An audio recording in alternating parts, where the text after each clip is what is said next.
Quyosh cheksiz kengliklar bilan uchrashgan joyda, bulutlar azim chinorlar, o'zbek xalqining mustahkam iroda va ishonchi uzra soya solgan o'lkada abadiy xotira yashaydi.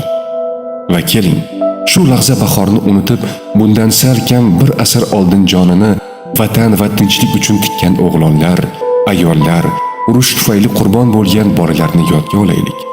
Ko'zining oq va qorasini zaminga topshirgan onalarni, suyanchidan erta judo bo'lgan otalarni, xalqim deb shahid bo'lgan bobolarimiz ruhlarini shod aylaylik.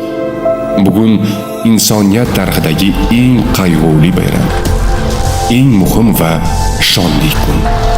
Bugun Abdulla Tog'ayev, Mamadali Madaminov, Ahmadjon Shukurov, Sobir Rahimov, Abdulla Otaxonov kabi millionlab yurtimiz qahramonlari fashistni tormor etgan sana. Noma'lum askar qiyofasidagi 100 minglab insonlarga bag'ishlangan kun. 10 minglab bolalarni sen yetim emassan deya bag'riga bosgan ajdodlarimiz xotiralari qadrlanadigan kun. Bu tarixga muhrlangan xotira. Bu 35 yilga sig'mas abadiylikdir.